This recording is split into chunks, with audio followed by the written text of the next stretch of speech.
Halloween is upon us, and if you know anything about Halloween, it is filled with spookiness, scariness, thrillers, and it's just that time of year where there are several things in the NFL that are very scary. And one of those in particular might be a certain franchise's uniforms. Some might be a certain franchise performance so far. But the thriller of it all is an AFC Championship rematch this week, and we're going to dive deep into that. I'm your host, Matthew Reardon, and this is the Snap Count Show.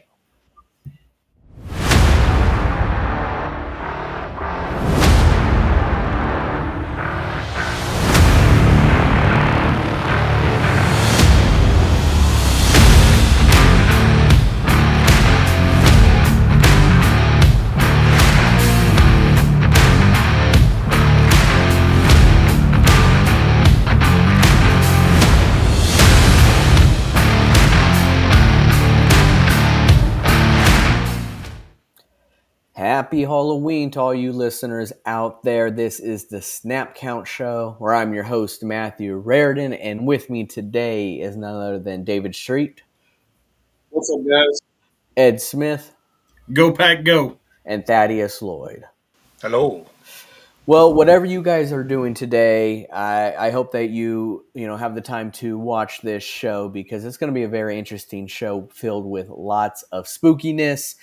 I alluded earlier to a lot of things in the NFL right now that are very scary, and well, one of those things is a particular uniform that we were all witness this last week, and I think everybody in the entire planet can agree that the Pittsburgh Steelers uniforms this last Sunday against the Green Bay Packers was horrendous. I mean, you heard the saying, trick or treat, smell my feet. I'd rather smell your feet than have to see those uniforms again, okay? Those were so ugly. And I get, 1933, this is a throwback, okay? You could see my Pittsburgh Steelers thing back here. All right, I am a Pittsburgh Steelers fan. I am not a fan of those jerseys they wore. I don't know what the heck they are, okay? And we do a segment every week of an idiot of the week. And well, I'm just going to declare the idiot of the week was whoever came up with those jerseys and thought, you know what, this would be a great idea to wear those against the Green Bay Packers on primetime football. No, you were completely wrong, okay? And that scared the crap out of me. I don't want to see those uniforms ever again. And Ed, you are a Packers fan, okay? You watched the game. And you've had your fair share of alternate uniforms for the Green Bay Packers, okay? Mm-hmm. Some you like, some you don't, okay? Well, we clearly did not like these Steeler ones. Over recent memory, are there certain ones that maybe you like and you don't like so far this year? Well, I want to give a quick shout out to one that we have not seen come out yet. This upcoming week, the Packers will do their throwbacks to the 20s, and they look awesome. They are going to be fantastic. In fact, the helmet is going to be designed with that leather helmet look painted into them, and I am so here for it. Now, as to answer your question, Matthew, and getting back on track, there, the banana yellows for San Diego a couple of weeks ago. Oh my goodness! I don't know if I would should have peeled it and ate it. If I should have made lemonade with them. I don't know what I should have done with those as far as how terrible they were. But on the flip side, San Diego redeemed themselves with the supercharger uniforms that came out. Oh my goodness, they are so lovely. They are so sharp. I got a paper cut. That's how sharp these things were. They were fantastic. And the fact that they're going to reuse them in a few weeks against the Texans, I am here for it. There were some other standouts as far as uniform combinations, but I want to be able to give Thaddeus his opportunity to let you know what his options were. Yeah, Thaddeus. My favorite ones. Honestly, the They did. I feel like a couple teams this year, we've got a lot of throwbacks, and then I feel like a couple teams did brought a little bit back of the old color rush from a decade ago, which I actually personally thought the color rush were cool, except for the fact that when the teams played, they had the same colors like the 49ers and the Cardinals did. They both played black on black and red on red that one Thursday game. I remember that. Um, but otherwise, those are actually really cool, and I feel like teams like the Lions just kind of made a little bit more of a color rush variation of their uniform. I thought those were really crisp. Probably also the Bills. The Bills Snow White, even though they lost that Sunday game against the Patriots, they would just look so clean. So yeah, I it's actually kind of hard for me to choose like a bad one. Honestly, yeah, like the Steelers ones weren't great, but were they better than the Bumblebee uniforms from like 7 years ago? I don't know. So yeah, those those are the ones I think. I like the new ones for this year. Yeah, I mean, I think the Steelers should just stop doing these throwback ones. I mean, with the block letter throwbacks, great, okay? I'm all for that. But some of these other variations they're coming with, I think we should just stop there. But David, have there been, some that have really stood out to you so far this year? Well, before I get there, I just want to say that yes, those Steelers uniforms that we saw, they definitely were not aesthetically pleasing. But I'm probably the only guy in this group who did not think that they were as bad as people made them out to be. And I say that as someone who was a fan of a team that had the infamous alarm clock uniforms. It's really hard to imagine any uniform being worse than those. I think we really set the standard for really awful uniforms. And then another uniform that I really do not care for at all is the Seahawks alternate neon green jerseys. I love their regular home and away jerseys, but those neon green jerseys are way too bright. I mean, even just looking at it on the internet bothers my eyes a little bit. But one throwback uniform that I really like, and it might be my favorite throwback uniform in the NFL, is the Jaguars throwback uniform, which is essentially their main home uniform from back in the day. I like it because it has their former logo, which I absolutely love. I have no idea why the Jags downgraded to their current logo. I thought the former logo they had before was easily a top three, top five NFL logo. And then there's this group of alternate uniforms called rivalries uniforms. Thad, I think you implied it when you talked about the Bills Snow White uniforms or whatever it was. In that group, by far my favorite is the Dolphins. That that black jersey with the aquamarine numbers and the orange outlines is just chef's kiss right there.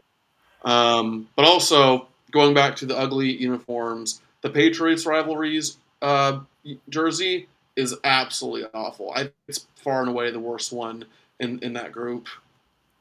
Yeah, I mean there is a lot of jerseys out there that are really horrible, and this isn't a new thing. I mean we've seen a lot of alternate and throwback uniforms. The Charger, powder blues, the creamsicle Buccaneers. I mean there's a lot of different jersey variations out there.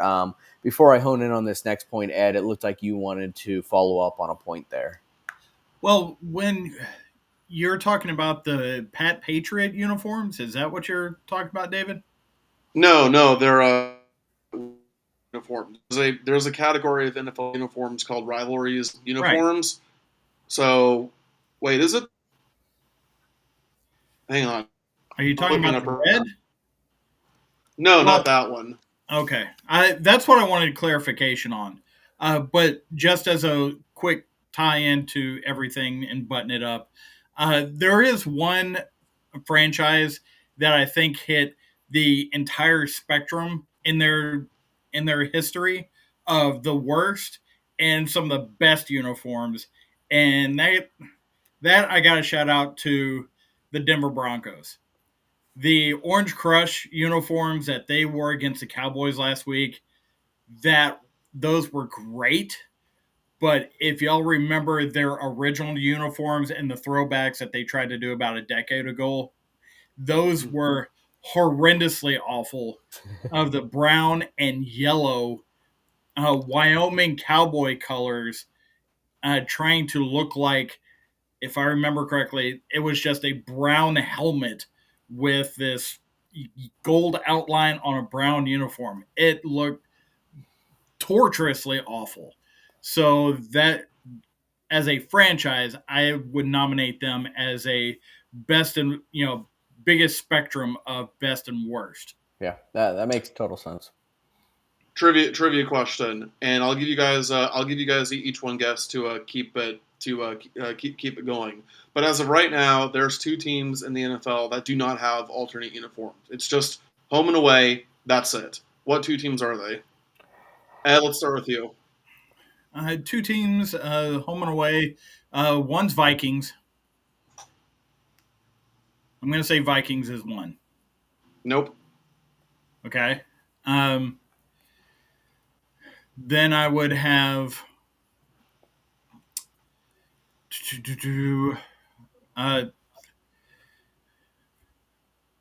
the Cardinals. Nope. Oh, they had the All right, tortillas. That's right. The tortilla Matthew, jersey. Yeah. Colts, nope, not the Colts. You get one more guess. Ravens. Nope. Dang. All right, Thad. It's up to you. The Rams? Nope. You get one more guess. Oh, gosh.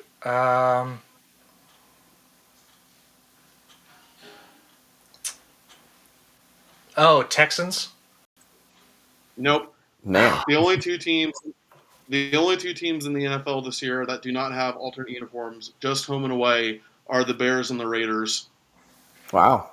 Oh, interesting. Okay. Yeah, I wouldn't have guessed that. But one last point I want to just hone on, and it's kind of a funny point because I know Ed will get a kick out of this. But if you're online, social media, wherever it may be, you probably saw, because of these uniforms the Packers are wearing next week and the leather type helmets they're wearing, the first question that came to everyone's minds is, well, what's Romeo Dobbs going to wear?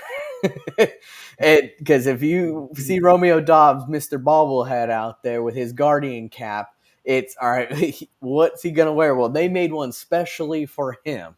Isn't that right, Ed? Yes, and it looks like Dark Helmet went to an NFL game. Yes. Like he's hiding a fro in there. Well, it helps Jordan Love see him down the field, so. For sure.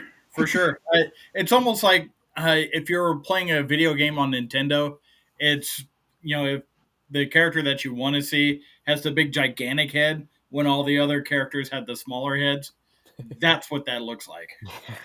Yeah, it's definitely a sight to see, but leave it to the internet to always be undefeated on pointing out, well, what is Romeo Dobbs going to wear with the special helmets? Well, they thought that one through too. So these uniforms are definitely a topic to talk about, and I said my piece. All right, the Steelers uniforms wasn't too proud about them. So.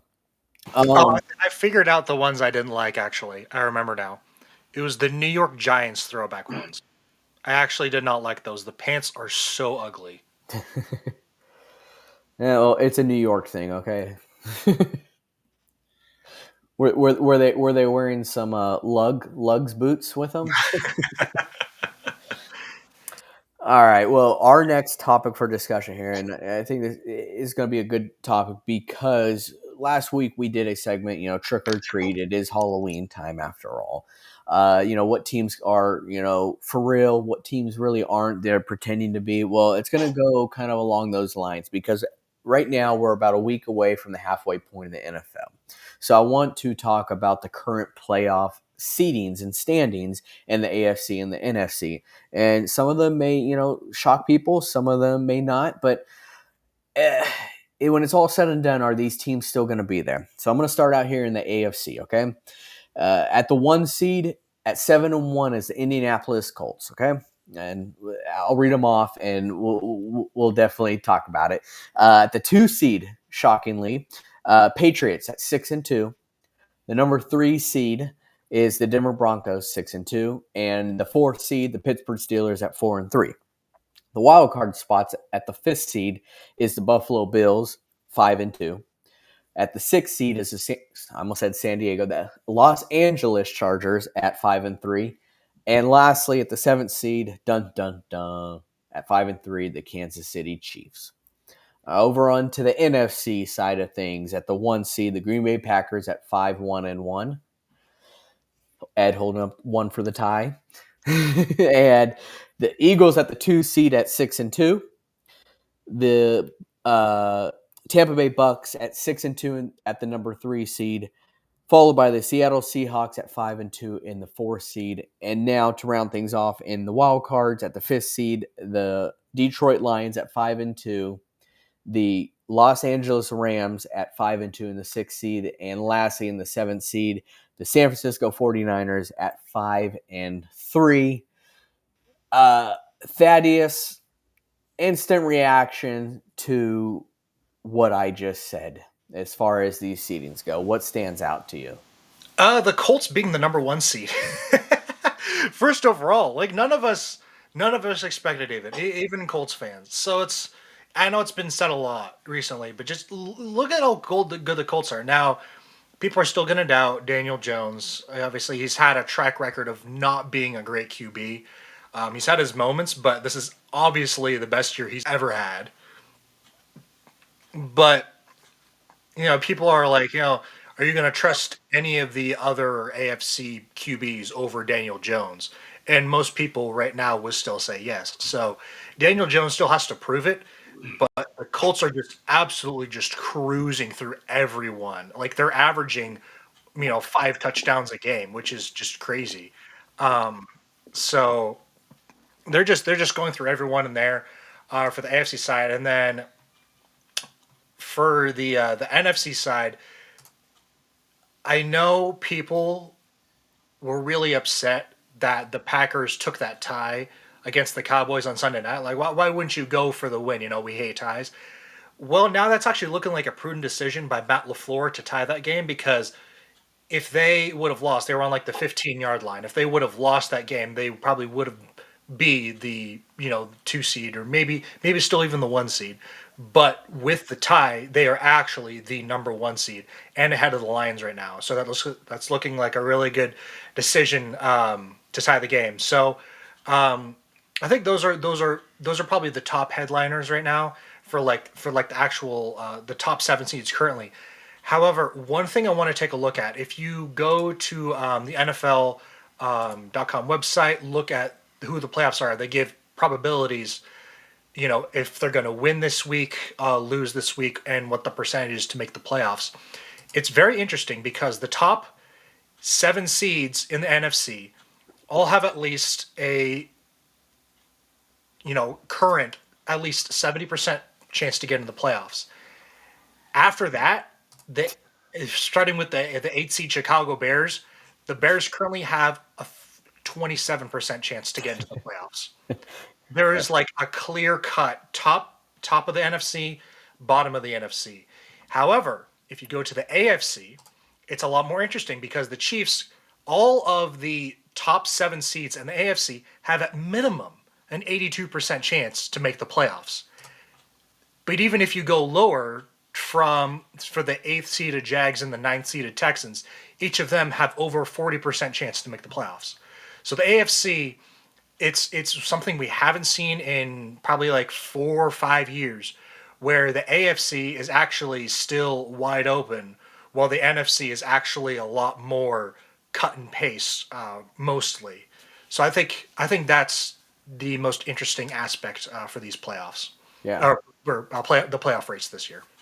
Yeah, no, absolutely. I mean, it's more competitive that you're seeing on the AFC side. David, uh, was there a team that I did not mention that you think has a chance of making the playoffs? Well, who did you not mention? And I know that sounds weird for me to ask, but my signal here has been absolutely horrible. so I probably missed some. No, you're good, David. It's more so of, is there a team that's currently not in the playoff position that you think will make it or has a Okay, chance to? I think if there is one team, and they have one of the worst records in the NFL right now, but that's largely due to injuries. I think one team, I'm not saying they're the only team that has a shot, but I think one team, despite the odds being against them, that could potentially make a massive turnaround and make the playoffs is the Baltimore Ravens. Yeah, I mean, I think that's a pretty obvious answer there because who they are. I mean, this is a Baltimore Ravens team who had the best record in the NFL, who has had Lamar Jackson at quarterback, but has been hurt. So that is a team. Ed, was there something that you wanted to add? Well, I just wanted to piggyback on Thaddeus' point about playoff probabilities. When you look at the Steelers at the 4 seed, because they are currently leading the AFC North, if they lose their next game, they're at a 44% probability of making the playoffs. Well, guess who they're playing this week? They're playing the Colts, Yeah. who the Colts, I haven't seen a turnaround this significant in one offseason since the greatest show on turf. I was just That's, about to say, what they're doing to people is bludgeoning them. Jonathan Taylor just set a record for having 3 touchdowns against the same opponent in 3 consecutive games. That's never been done before. So that's a huge thing there. Now, David, to your point, I don't think the Ravens actually just make the playoffs. I think they're still in line for winning this division. okay, With their defense getting healthier, with Lamar coming back, considering the state of the rest of the AFC North, there's a much wider window of them actually winning this division and getting a first round home game than anybody else that is not currently in the AFC standings. yeah, I could definitely see that happening. Yeah, I would agree 100% there too, Ed. I mean, the Steelers have played one division game, and that's against the Bengals, which they lost. So, I mean, they still have more games to play, two against the Ravens, which, that could be a quick, leapfrog to the Steelers. So, Absolutely. And the fact that the Packers are in first place because of a tie is just hilarious. Uh, So, so are we gonna go over if we think the standings will be will be the same once the playoffs start, or Yeah, yeah, I'm definitely going to get to that. I think okay. one more point I want to talk about is, and I'll have Ed talk about this too. When you look at these standings, you see something in common both on the AFC side and the NFC side, and that is the West side is the best side. All right, Mhm. both the AFC West and the NFC West currently have 3 teams in the playoffs as we speak. And I'll be 100% honest, I don't see that changing. I see when this is all said and done, the way that these teams are playing, I think that the AFC West and the NFC West will represent will 3 teams in the playoffs. Ed, would you concur? I most certainly would concur. And in fact, the fact that the Broncos are currently leading the AFC West, even with the hard charging Chiefs going coming right now the Chiefs are running on all cylinders. So of course they're going to continue on and make the playoffs. The Broncos, it's going to be a matter of can they hold them off? Can they hold the Chiefs off? The Chargers, I think, stay in that wild card realm and I kind of fight it out over who gets better seating of who doesn't win that division. Now on the NFC side, I think it's even tighter than that because it's almost like you're going to have 3 people sitting in a convenience store in Texas flipping coins to see who's going to be the division winner. That's how tight this is. All of them going into this week with 5 wins. Of course, the Rams already had their bye week. Seattle's I had there, so that's going to be a very interesting uh, side of the country to follow when it comes to these divisions. You're still going to see the Packers and Lions make it in. The Eagles are going to be the only representative from the East. The Buccaneers are going to be the only representative from the South because even though they've put up some fight, the rest of the teams in those two divisions are garbage. That is, Uh, would you concur? Yeah, I would definitely agree. Like for the NFC side, I really don't see a lot of change up. Like the NFC West is really great, especially with the Rams and Seahawks. Now the 49ers are injured to hell and back. We still don't know how they got 5 wins with all those injuries. Maybe it was that strength of schedule everyone was talking about. But they're just injured to hell and back. But they are getting the offense maybe healthier. So I still think they have a good shot. As my team, I really do think they still have a decent shot at making the playoffs. Because when I look at the rest of the NFC, the only two teams I would consider to be a threat to the 49ers for taking that seventh seed would be the Bears and the Cowboys. But the problem is the Bears are too inconsistent. Like they have a good team, it's just Caleb Williams has just not been great, and you need good quarterback play to make the playoffs.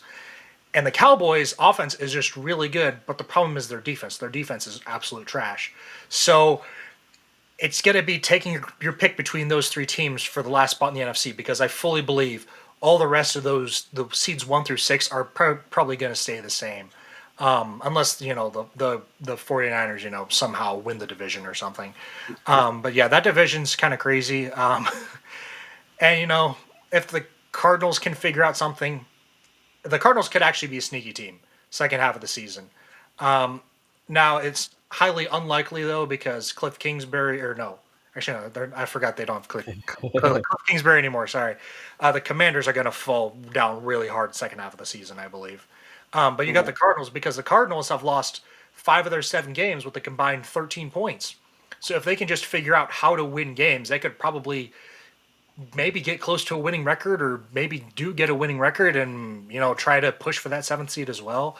So it's not likely that the NFC is going to change though at all. AFC a little bit different of a picture if the Texans can put it together like they showed against the Niners because the Texans do have a historically great defense right now.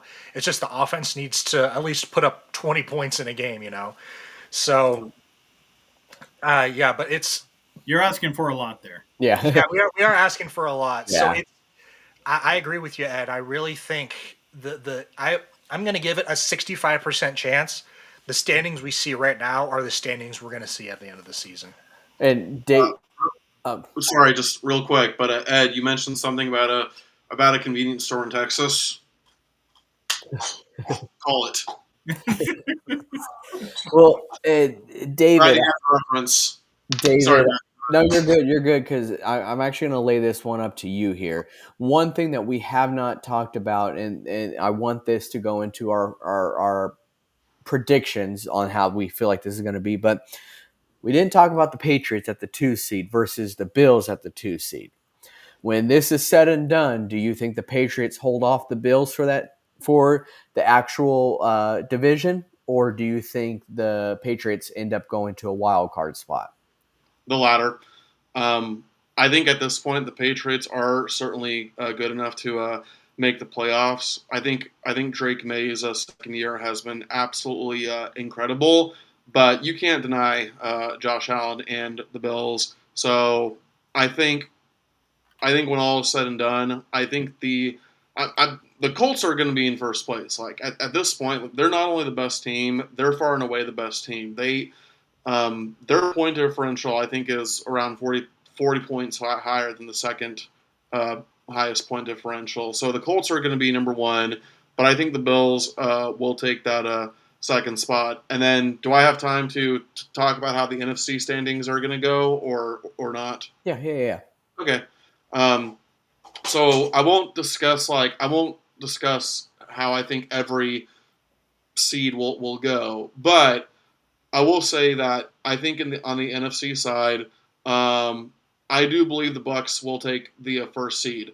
I'm being biased, yes, but the reason why I say that is because it's more about how easy or hard the schedules are, right?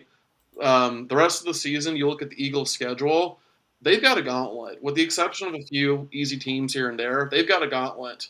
Packers, not as hard, but still a pretty tough schedule, I would say.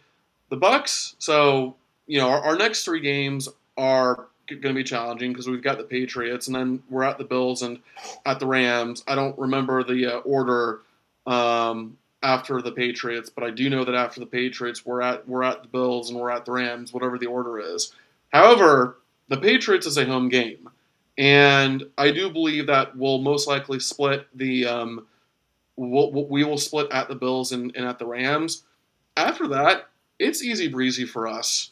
And I think our schedule will allow us to go 13-4 and clinch the first seed in the NFC. So in the AFC, I think not the Patriots. I think the Colts got the number one seed on lock. On the NFC, again, yes, I'm being biased, but I think the Bucks will sneakily take the first seed at the end of the season. Ed, Yep. I think it's safe to say that we're in agreement. The NFC side, maybe not the actual seedings, but every team in the NFC that I just said that so far will be in the playoffs will be in the playoffs. Would you agree there? I would agree because when you get past the top seven, you're looking at the Bears, the Panthers, the Falcons. What in any of those teams makes you confident that they are going to be able to leapfrog into the playoffs? I right now, Caleb Williams, while still super talented, everybody knows how talented he is with his painted nails and all. Uh, he is not running the offense that Ben Johnson brought. He's running the oh wait, what am I supposed to do here offense? That's not going to work as you get further down the schedule. I but I will get back to your point, Matthew, about the Patriots and the Bills. I think the Patriots hold off the Bills simply because their schedule is so much more manageable than what the Bills have to go through. The Bills are going to have to go through Tampa. They're going to have to go through Baltimore when Baltimore is rolling again, and they're going to have to navigate, you know, a, a few other things. Uh, Actually, that's the Patriots schedule. I'm sorry. The Patriots are going to have to now are going to navigate the Falcons, the Jets twice, the Dolphins, and New York Giants, and at the Bengals. I think that's much more manageable for the Patriots the way that they are going right now versus what the Bills are going to have to go through, which is at Houston, Tampa. They got the Chiefs this week. They have to play the Eagles, and there's going to be a head to head with the Patriots. It is more likely in my mind that the Patriots do hang on to that third seed because I do think the winner of the AFC West is going to wind up taking the second seed. Yeah, that was going to be my next point to finish things off. Is the AFC? I feel like is more kind of up in the air. I will say that I agree the Colts will finish as the number one seed, and I feel like I want to agree that the current uh, divisions on these standings will stay the same. So I think the AFC South, which the Colts are the one seed. I do think the winner of the AFC East takes the two seed though, and then the AFC West, and then the AFC North. I think with the AFC North is whoever wins obviously is in. Whoever doesn't is not going to make the playoffs because I don't think their record is going to be good enough compared to the others. So where the AFC is a little bit more competitive and more up in the air, the NFC, I agree. Every single team that's in right now will stay in once it's all said and done. But things are going to change though because you look in the NFC, everyone's within one game of each other. It could change on a dime. That we're gonna possibly see things change. And that tie I think is a big thing that can factor in a lot come the end of this season. So that's something to keep an eye out on, is that tie. We'll talk about this more as it goes on, but we do need to switch on over to our final topic of the evening, and that is the AFC Championship game rematch between the Buffalo Bills and the Kansas City Chiefs. All right, this, and Ed has talked about it before we went on air, and I'll let him actually take kind of the thunder on this one. But Ed, is this one of the best non-division rivalries that we're seeing in the NFL right now? Very much so. This has been the premier non-divisional rivalry in the last 10 years, whereas previously we had the Colts and the Patriots, the whole Brady versus Manning thing for 15 years happened, and this rivalry just picked up that torch and has run with it. Historically, there are rivalries that are non-division that mean something to those franchises, like the Packers and Cowboys. That's a huge one. The 49ers and Cowboys, that was always a very big. So there's a lot of these rivalries that come up, but if you're talking NFL rivalries that really catch the imagination of the NFL watching public over the last 10 years, it is absolutely the Chiefs and Bills. And it really got started with that playoff game that Pat Mahomes won in 13 seconds. And that was really the beginning of what everybody has looked forward to every season since then, is this game during the regular season, which, by the way, the Bills have overwhelmingly had control of this rivalry during the regular season. But when it comes playoff time, playoff Pat, that's a different story. Yeah, and these are the tale of two different teams right now because both teams started off a little differently. We saw Kansas City Chiefs team start off the year that we've never really seen before. I mean, Pat Mahomes started out first time in his career 0-2. Okay, so this was uncharted territories that we haven't really seen with the Chiefs. Whereas the Bills, on the other hand, they won their first 3-4 games like it was nothing. Granted, they didn't play the best of competition, but they still won those games. But here we are now where this seems like a collision course that we really expected to see, though, when we saw this matchup when the schedules came out, where the Chiefs are 5-3 and the Bills, on the other hand, are 5-2. So we're still seeing a great teams matched up here. But Thaddeus, who's got the momentum shift right now? If you were to look at these two teams. I would give a slight edge to Kansas City. They are favored in this game, 1.5 point favorites per DraftKings. So I would say the Chiefs have a little bit more momentum than what they've won 2 out of the last 3 games. The offense with Rashee Rice, it's back, baby. Mahomes throwing it all over the yard. He's had 9 touchdowns in the last 6 games. So he's been on fire recently. And the Bills, they had that real tough loss against the Falcons. That was a real bad loss. It's looking even worse now with how the Falcons are looking. But then they had their bye week. They bounced back against the Panthers. They had a really great week against them. So obviously they have some momentum as well. But just the Chiefs just overall look better from an overall team perspective. Yeah, that's all I can really say about it. Is yeah, the Chiefs are starting to look more like the old Chiefs, like what we expected at the beginning of the season. David, I think you've alluded to this point. The Bills have beat the teams that they should be beating, though. Uh, Yes. so, do you see kind of like a decline with them in this last week with against Carolina? Do you think they kind of got a little lucky with this win?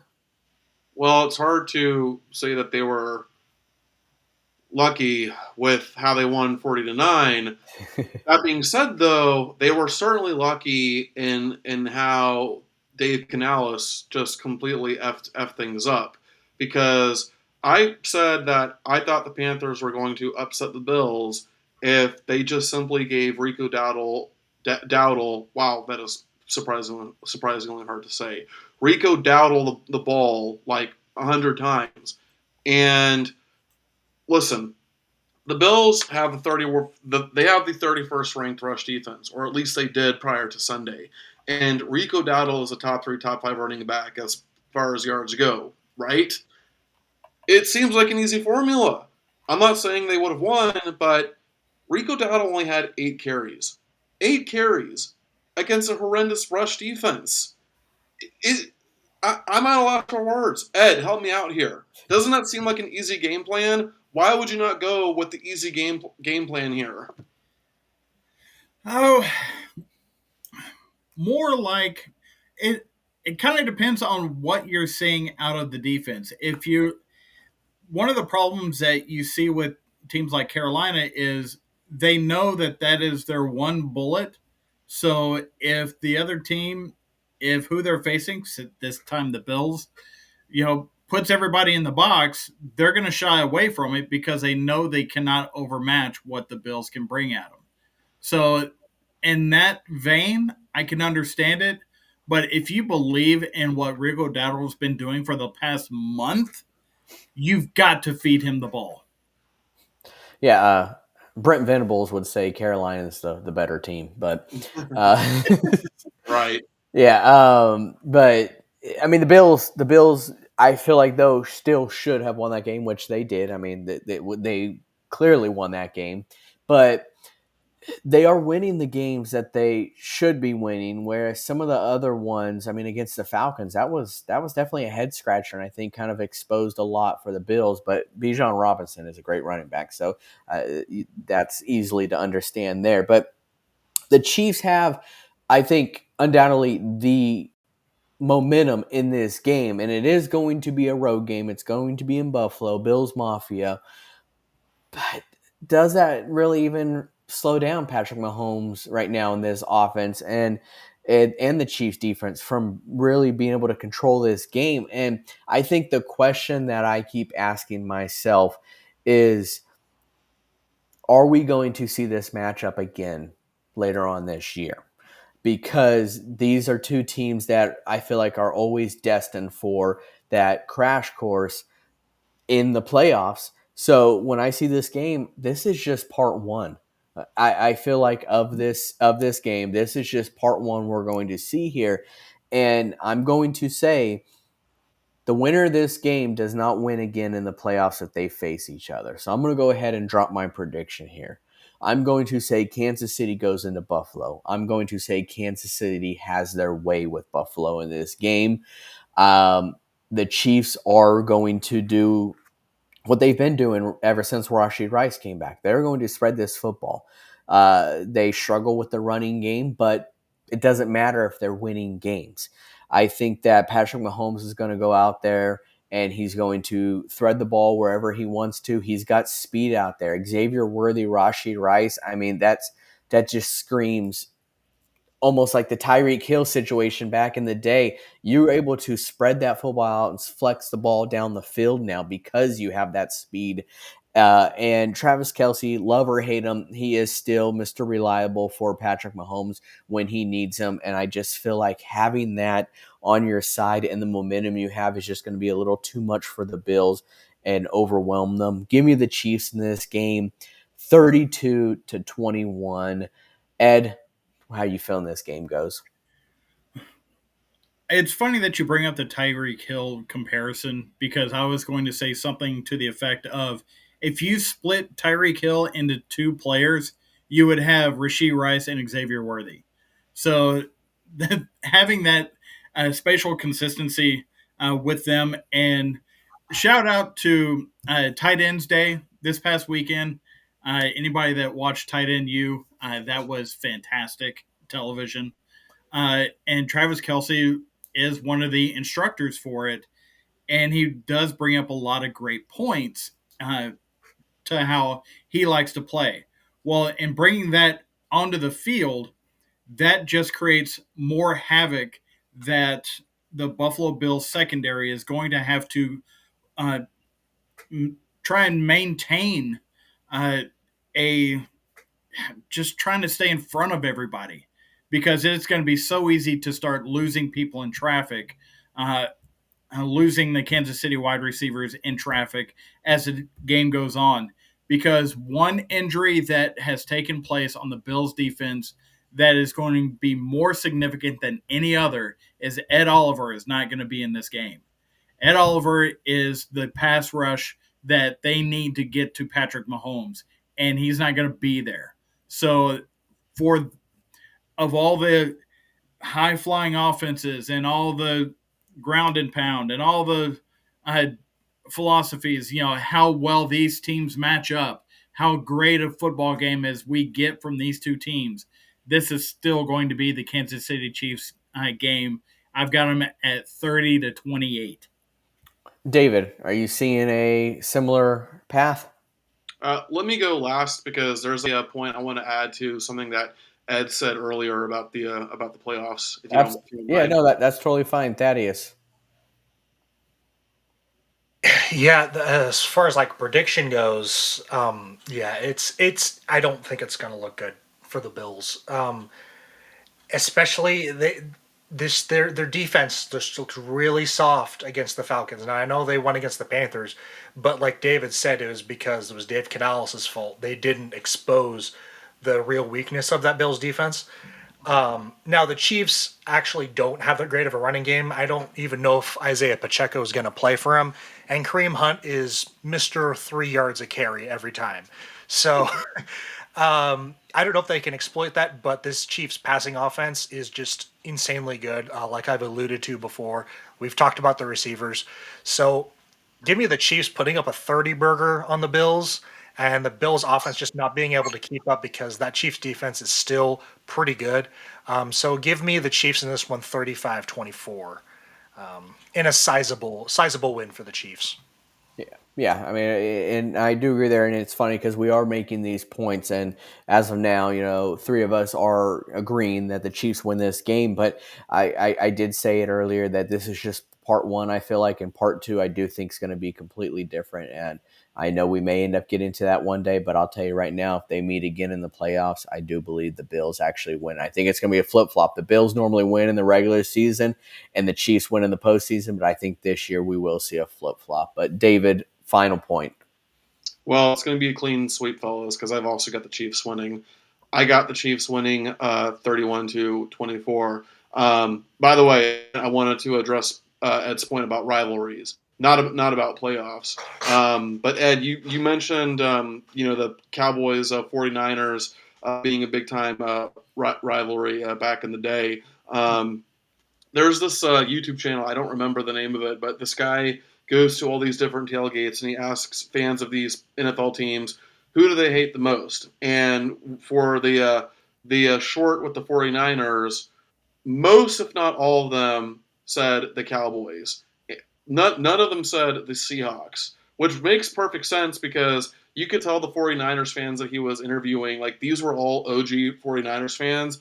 And if you're an OG 49er fan, obviously the Cowboys are going to be the team you hate the most. Whereas, like with the Seahawks, that didn't really become a rivalry, a big time rivalry until the 2010s when both teams were at their absolute peak, especially defensively. So when you mentioned that, I just thought that was something cool to bring up.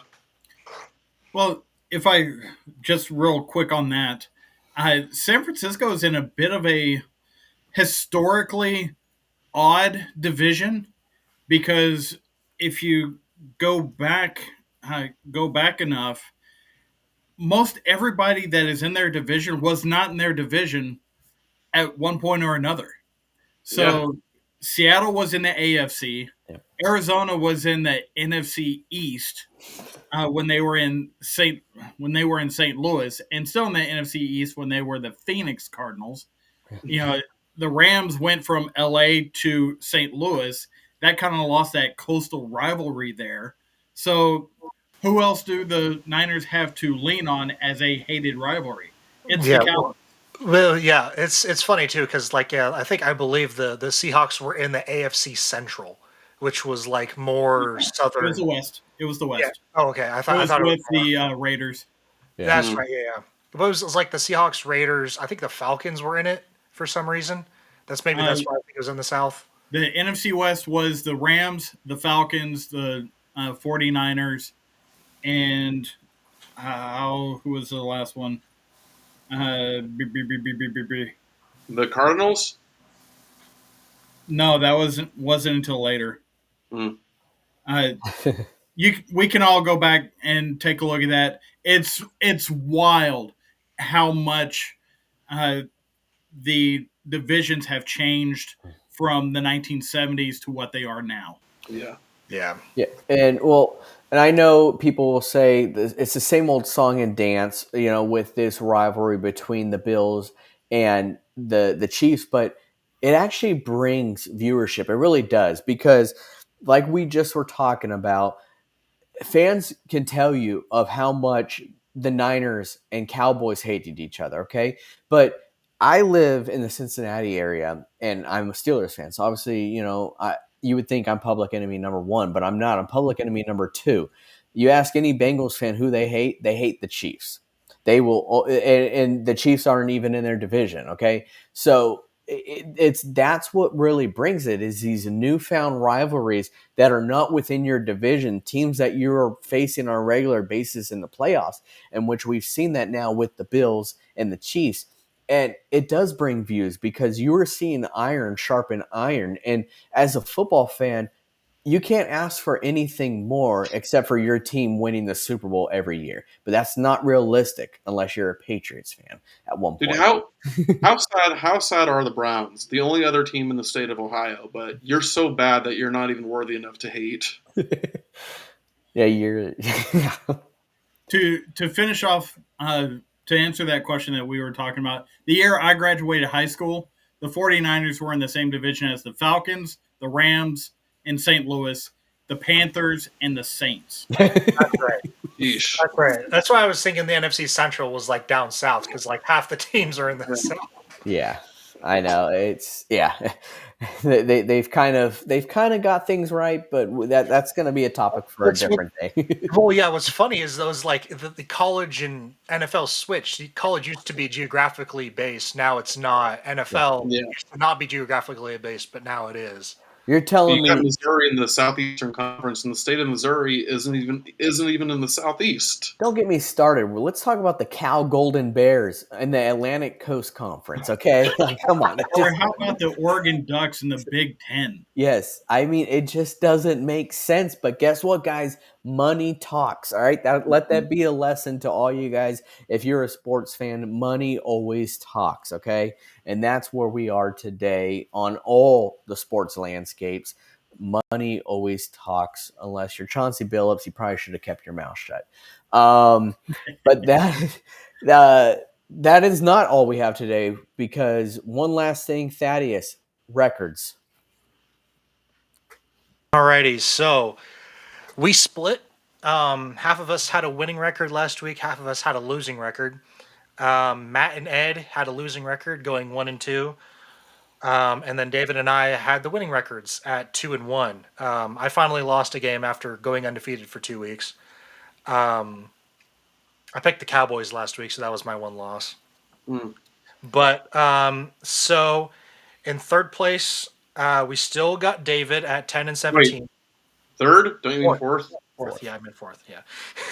Yeah, fourth place at 10-17. He is getting closer, though, to Ed in third place at 13-14. He's almost at a winning record.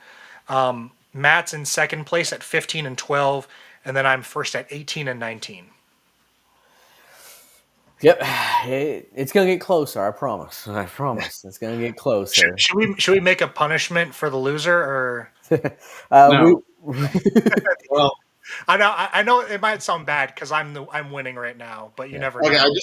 I realize that me saying no, I kind of sound like a wimp there. I will say this: I will not shave my beard, okay, and I will not shave my head either. So Yeah, I want I'll give you that. If it's going to be a punishment, we won't have you shave because you are our Florida man. So Yeah. to thank you. I'll take it.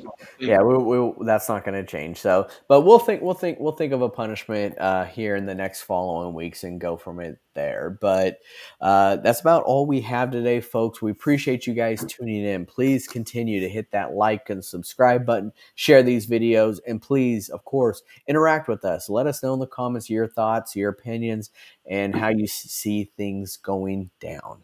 But that is the final whistle. We will catch you next week.